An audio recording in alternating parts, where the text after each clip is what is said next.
श्री बांके बिहारी नंद लाल मेरो है।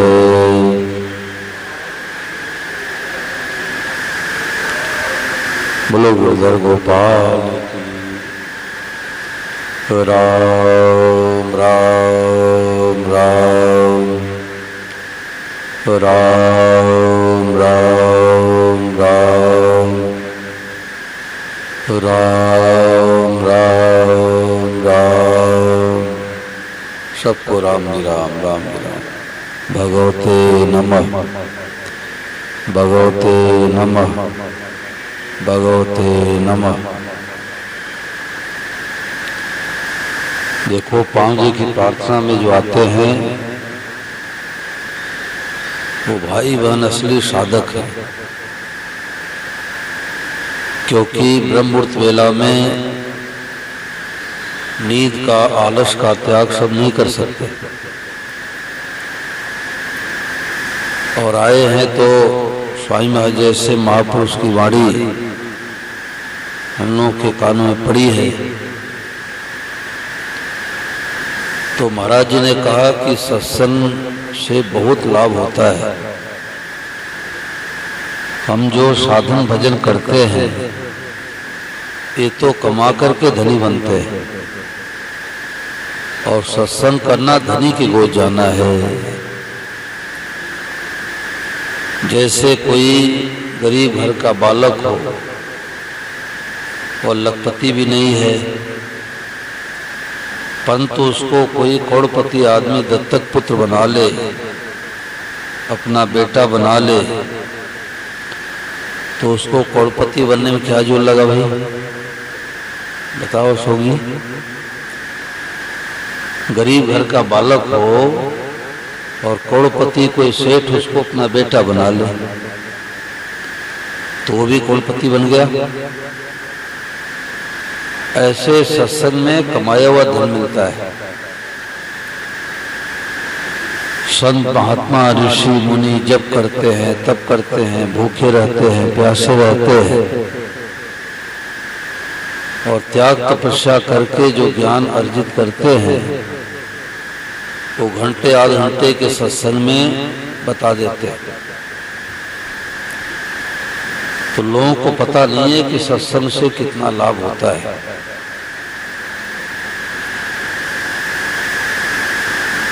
जैसे चौराहे पर खड़ा हुआ व्यक्ति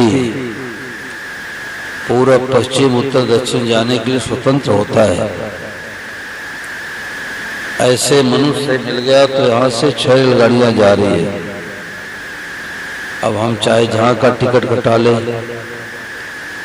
तो 6 रेलगाड़ियां कहाँ के लिए जा रही है कि नरक स्वर्ग अपवर्ग निसेनी और ज्ञान विराग भगत शुभ देनी। हम उल्टे पुल्टे काम करके नरकों में जा सकते हैं, न भगवान बचाएंगे न संत महात्मा बचाएंगे, क्योंकि भगवान ने नियम बना दिया कि कर्म प्रधान विश्व कई राखा और जो जस करे सो तस फल चाखा। हम जैसा कर्म करेंगे वैसा फल मिलेगा। तो उल्टे काम करके नरकों में जा सकते हैं। चाहना रख करके दान पुण्य करते हैं तो स्वर्ग की प्राप्ति हो जाती है और छीणे पुणे मृतलोक के विषंति, पुणे छीण होने पर पुनः मृतलोक में आना पड़ता है। तो नरक में जाने के लिए, स्वर्ग में जाने के लिए, मुक्ति के लिए ये मनुष्य सीढ़ी है, निशानी है। और ज्ञान विराग भगत सुख देनी, ये मनुष्य ही का सदुपयोग करे तो ज्ञान वैराग प्राप्त हो जाए, मुक्ति प्राप्त हो जाए।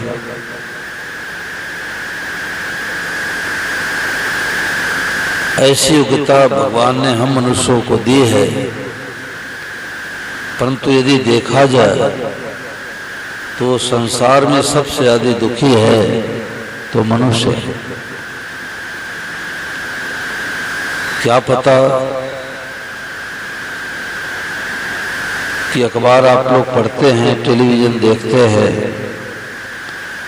किसी ने अखबार में पढ़ा कि कोई कुत्ता अपने मालिक से नाराज होकर जहर की पुड़िया खा लिया, सुसाइड कर लिया, आत्महत्या कर लिया। किसी ने सुना। किसी ने सुना कि कोई गाय अपने मालिक से नाराज होकर गले में पाची फंदा लगा लिया। कभी नहीं सुना, एक बार भी नहीं सुना। और आए दिन सुनने को मिलता, फला पुरुष, फला महिला, फला लड़की जहर खा के मर गए, रेलगाड़ी से कट के मर गए। तो क्यों? क्योंकि जीवन में सत्संग नहीं किया। सत्संग करने वाले व्यक्ति के जीवन में भले दुखों का पहाड़ आ जाए, परंतु उसके मन में आत्महत्या करने की आएगी नहीं। और सत्संग नहीं किया है, बेटे पोते अपमान कर दिया, आपस में खटपट हो गई, तो सोचता है मैं मर जाऊं तो सुखी हो जाऊंगा,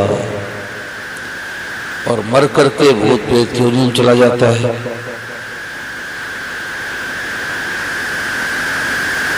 तो सत्संग से कमाया हुआ धन मिलता है, सत्संग से हमारे को शांति मिलती है।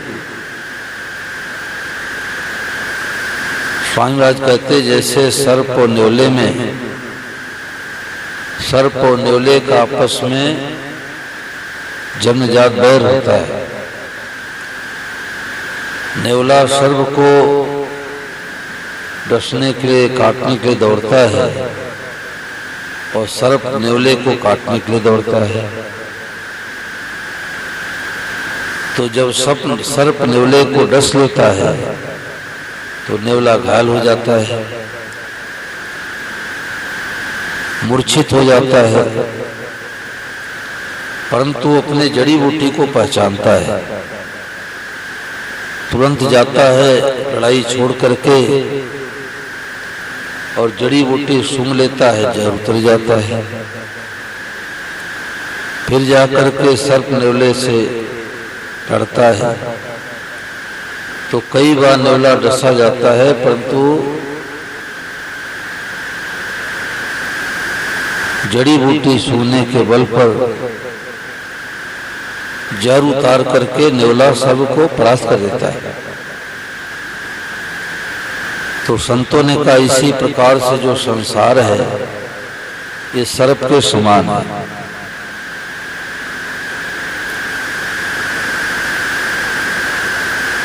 संसार में कभी सुख आता है, कोई दुख आता है, कभी आदर होता है, कोई निरादर होता है, कोई जन्मते हैं, कोई चले जाते हैं।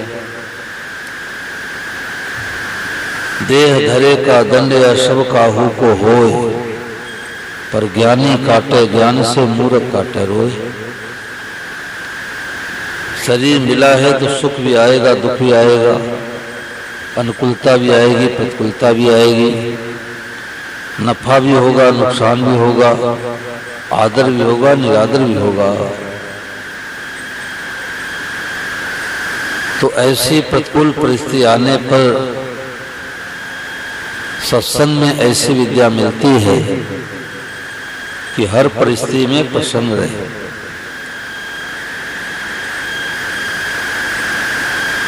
और नहीं तो सोचता है कि मैं मर जाऊं तो सुखी हो जाऊंगा। तो संतों ने कहा कि न्योले की जड़ी बूटी है औषधि वनस्पति, और मनुष्यों की जड़ी बूटी क्या है? सत्संग। और वो सत्संग मिलता है भगवान की कृपा से। धन के बल पर, जन के बल पर जो सत्संग होता है वो असली सत्संग नहीं होता। संत विशुद्ध मिले परते ही चितवई राम कृपा कर जेहि। असली सत्संग मिलता भगवान की कृपा से। तो संतों ने कहा कि न्योले की जड़ी बूटी है औषधि वनस्पति, और मनुष्यों की जड़ी बूटी है सत्संग। देखो, वृंदावन में एक माता जी मिली तो उन्होंने कहा कि महाराज, हमारे विवाह के होने के बाद 1 साल के अंदर हमारे पति चले गए, तो हमारे जीवन में तो दुखों का पहाड़ गिर गया। तो उससे किसी ने कहा कि चलो स्वामी राम सुखदास वहां जा रहे हैं, उनका सत्संग तुम सुनोगी, तुम्हारी शांति मिलेगी। अब वो बहन आई, स्वामी महाराज जी का सत्संग सुनी और महाराज जी से हाथ जोड़ के प्रार्थना की कि महाराज, हमारे पति देव को अभी 1 साल पूरा नहीं हुआ था, संसार से चले गए, मैं तो अनाथ हो गई। तो देखो, महापुरुषों की वाणी में ताकत होती है, दुख को मिटा देती है।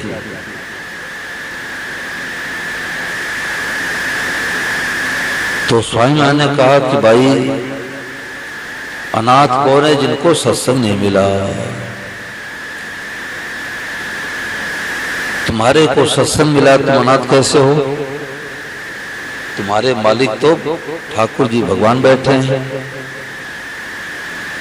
पूरा जीवन उसने सत्संग में लगा दिया, गीता याद कर ली, तो प्रतिकूलता आने पर विकास होता है। भगवान कृपा करते हैं तो प्रतिकूलता भेजते हैं।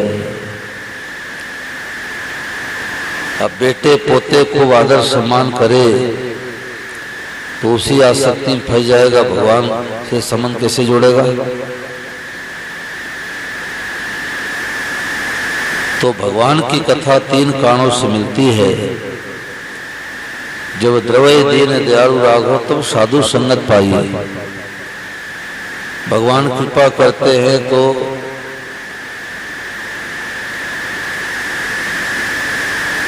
सत्संग मिलता है। दूसरा कारण है पुण्य पुंज बिन मिले न संता। करोड़ों जन्मों का पुण्य उदय होता है तो कथा मिलती है, सत्संग मिलता है। और तीसरा कारण है कि जय पर जय कर सत्य स्नेहो, सोते मिले न कष्ट संदेहो।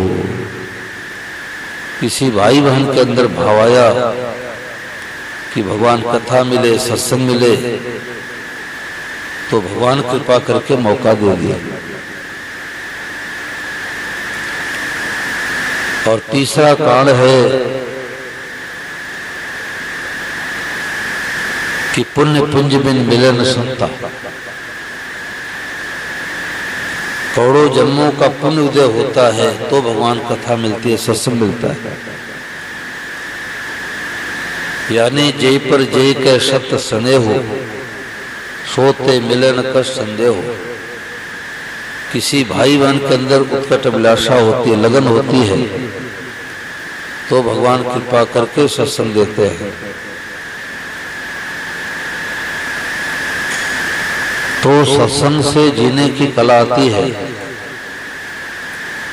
हमें कैसा व्यवहार करना चाहिए, कैसा बर्ताव करना चाहिए, क्या खाना पीना चाहिए, क्या नहीं खाना चाहिए, इन सब बातों की जानकारी होती है सत्संग से। और 3 काम कभी पूरे नहीं होते, चाहे जितना कर लो 3 काम कभी पूरे नहीं होंगे। नींद, बात और काम,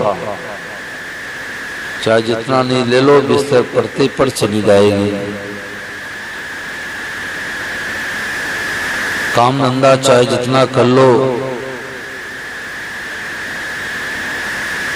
बातें चाहे जितना कर लो, पड़ोसी मिलेंगे तो फिर वही बातचीत। तो नींद कभी पूरे नहीं होते, बात कभी पूरी नहीं होती, और काम चाहे जितना कर लो कुछ न कुछ अधूरापना रहेगा ही। तो संतों ने कहा कि सत्संग को ध्यानपूर्वक सुनना चाहिए। सत्संग सभी परिस्थितियों का आने पर, किसी भी परिस्थिति आने पर हमारे को क्षोभ नहीं होगा, दुख नहीं होगा, अपमान नहीं होगा, घाटा नहीं पहुंचेगा। क्योंकि अब हम भगवान के हो गए, और नहीं तो रोते रोते आए और रोते रोते चले गए।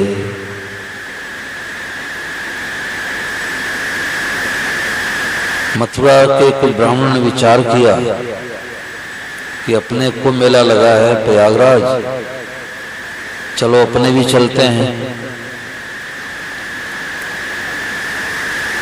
तो लोग आपस में कहने लगे कि कैसे चला जाए।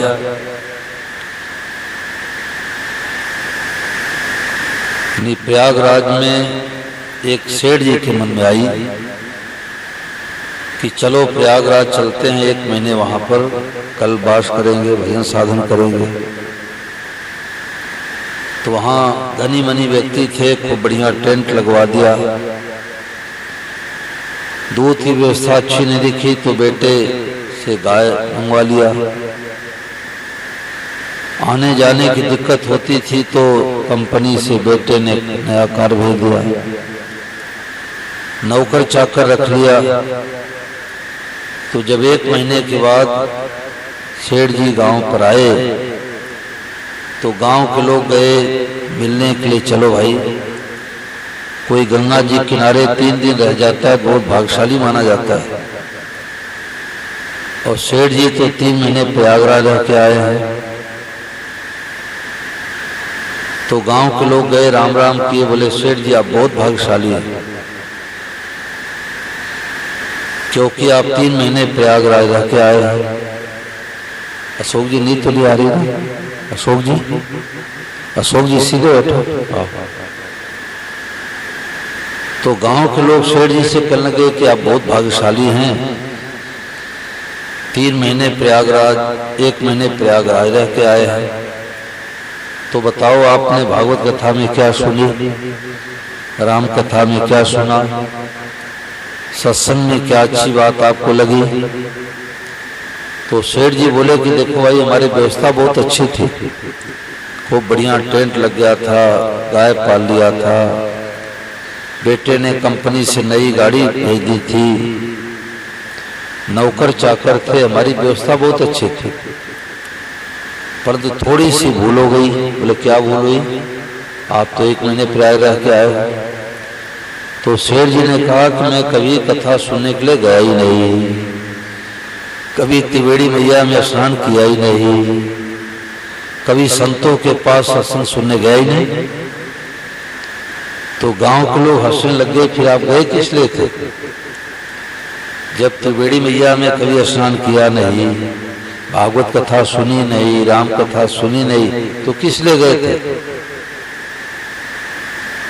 ये तो वही दशा है, राजस्थानी कहावत है, बिंद बेहुड़ी जान कहो कुड़ काम की, बारात जारी बिना दूल्हे की। एक बहुत लंबी बारात जारी थी, कोई राजकुमार की शादी थी राजा के बेटे की। तो जब गांव से गुजरने लग गए लोग तो लोगों ने देखा भाई हजारों की संख्या बाराती है, हाथी घोड़े गाजे बाजे सब हैं, सोना चांदी। तो बारातियों से गांव के लोग राम राम किए और बोले भाई कि ऐसा लगता है कोई राजा महाराजा के बेटे की शादी है। बोले हाँ राजकुमार की शादी है। तो गांव वालों ने कहा कि अच्छा कम से कम दूल्हे को तो दिखा दो, बिन को दिखा दो, काला है कि गोरा है। तो बाराती लोग आपस में पूछताछ करने लगे कि भाई दूल्हा आगे चला गया कि पीछे रह गया कि घर पर छूट गया। तो आपस में बातचीत करके बाराती लोग गांव वालों को उत्तर देने लगे कि देखो बड़े बड़े कामों में कुछ न कुछ भूल रह जाती है, तो हमारी व्यवस्था बहुत अच्छी है, सैकड़ों बाराती हैं, सैकड़ों बक्से सोना चांदी है, सैकड़ों की संख्या में हाथी घोड़े हैं, परंतु हम लोगों से थोड़ी सी भूल हो गई। बोले इतनी अच्छी व्यवस्था भूल क्या हुई? बोले दूल्हे को तो घर पर भुलाए, बोले गुरुवर गोपाल के, दूल्हे को तो घर पर भुलाए, बाकी सब व्यवस्था अच्छी है। तो संतों ने इसका तात्पर्य क्या बताया कि हमने खूब बढ़िया प्लाट लिखा लिया, मकान बना लिया, दुकान खोल लिया, बेटा बेटी की शादी कर लिया, मुकदमा हमारे पक्ष में हो गया, लोग हमारे को जानने लग गए, परंतु भगवान को अपना माना कि नहीं माना? भगवान को अपना नहीं माना तो बारात जारी बिना दूल्हे की। अब बिना दूल्हे की बारात को कोई पानी भी नहीं पिलाएगा, रोटी मिठाई की तो बात छोड़ो। तो सत्संग से जीवन की गुत्थी सुलझती है, सत्संग से उलझन मिटती है, सत्संग से तत्काल शांति मिलती है। बोलो गुरुद्वार गोपाल की। तो यही 5 परिक्रमा कर लेते हैं, कल और लोग आ जाएंगे तो